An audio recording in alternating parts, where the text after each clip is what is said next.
Thank you so much mga palangga. Welcome back to my channel, The MJ's Vlog. Thank you sa inyong lahat. Maligayang bagong taon. Happy New Year 2026. January 1 na ngayon mga palangga. 2026. Happy New Year! Hey! So, ayan. Maraming salamat. Tuloy-tuloy pa rin ang ating laban. Di ba mga palangga? Aldab pa rin. Walang iwanan. Hanggang magbibinata yung mga anak sis nila. So, ayan. Yung latest natin. Yan, thank you so much sa mga info nyo. Nababasa ko lahat. Yes, nandoon nga sa US sila Tisoy. May video na akong nakikita. So, mayroon nga doon na si Alden ang nagda-drive. Sa bagay nga, magiging alerto din tayo dahil minsan mga late post nila, yung mga nakaraan, pinopost lang din nila. So, check na lang natin. Pero yun nga ang bago nilang video. Nawa ay totoo yung bago. Nasa US po sila. So, tomorrow, yung birthday ni Alden. So, ang nasabi ko nga, nung last video ko, 3. Ay, sorry. Thank you sa January 2, pinapaalala sa akin. Thank you, mali yung nasabi ko, January 3. Sino nga ba ang mag-birthday ng January 3? Yun ang nasabi ko. So, tomorrow, January 2, birthday ni Tisoy. Syempre, late sila doon sa US. Tayo ang nauuna. So, hindi pa birthday yun ni Tisoy doon. Late kasi sila. So, tayo mag-3, sila 2 pa lang. So, ayan. Kung maalaala nyo, nag-live pa noon si Tisoy, diba? Doon siya sa US na nakabonit na masyadong malamig doon. So, ayan, nandoon yung kanyang family ng mga kapatid niya. Siyempre, nandoon din yung mga anak sis, yung wifey. Ano nga ba? So, kung may inilabas man sa kabila, sa mga searchwilistas, wala yun, AI lang yun, nagpo-post lang sila kunyari, para syempre, na hindi paniwalaan. So, andoon nga, buong family, syempre yung sarili din niyang family nandoon. Tsaka hindi pwede talaga yun na ipapakita niya. Single nga.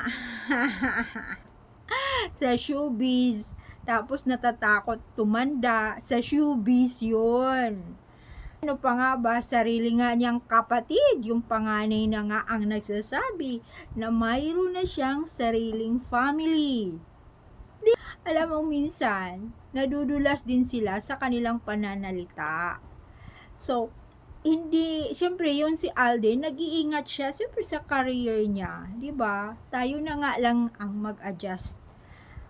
Pero yung kanilang mga kamag-anak sa main side ni Alden, ay yun ang mga katotohanan nagsasalita noon. So, yun na nga nangyari, mga laban-laban, tapos sila ang nagsasabi ng katotohanan, siyempre binaliktad nila dahil nga sa pakanan ng dalawa ay nasa showbiz. So ayan, babaliktad sila na kung ano ang sasabihin ng dalawa, sumang-ayon na lang din sila, di ba? So magiging alerto din tayo. So may nagko-comments nga sa last vid ko, ay nako, tantanan na nga daw natin kasi wala nang Aldab, move on na. At may asawa na si Maine. Okay, at single si Alden? Yan ang alam niya kasi pumasok siya sa vlog natin. Ay nako, kayo na ang mag-move on. Dahil hindi po kami nag-move on, itinutuloy-tuloy lang din namin ang laban na katotohanan mag-asawa na ang Aldab. Sa totoong buhay, mga palangga. So, ayan, kumusta na po mga palangga ang inyong mga New Year? So, alam nyo, ngayon, nako ang lakas ng ulan sa Manila, mga palangga. So, yung ibang lugar hindi naman malakas. kagabi, yung naramdaman ko kagabi, yung iba, hindi nagpapaputok. Yung iba, nagpapaputok sila, pero hindi, kung ikumpara other year, masyado yung last year, 2025. Nung pagsalubong ng 2025, grabe ang putukan. So, itong year na to, parang ang bilis nilang huminto. Siguro, alam nyo, mayroon ding nagsasabi na sobrang mahal at sobrang mahal na nga ng bilihin, tapos ibibili mo pa ng paputok na sobrang mahal din, at mayroon na nga rin daw illegal na mga paputok, tapos ano mo yun, syempre, order mo, pagdating sa'yo, hindi daw yung totoong paputok ang ibinigay sa'yo. So, nagiging scam nagkaroon ng scam. O, diba, niluloko sila. So, binayaran nila ng mga matataas, ilang libo yun. Pagdating sa kanila, yung mababa namang paputok ang nakakarating sa kanila.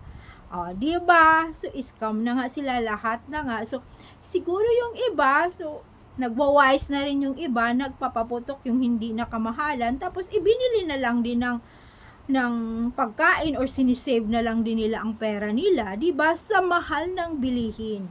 Doon mo pa ba igagastos doon sa pagpaputok na yan? Tapos hindi natin alam ang panahon, anong mangyayari. Daming ang trahedya na nangyari, na ayan, sa kamay, naputukan, kung saan-saan, di ba? Gusto ba nila yon, mga palanggan?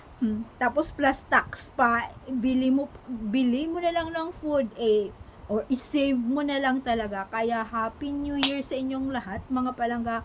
Tuloy-tuloy pa rin ang ating laban. Mahal talaga natin ang Aldab. So, doon na nga ang buong family, siyempre sa kay Aldin family, yung sarili niyang family ni Alden, nandoon sila sa US.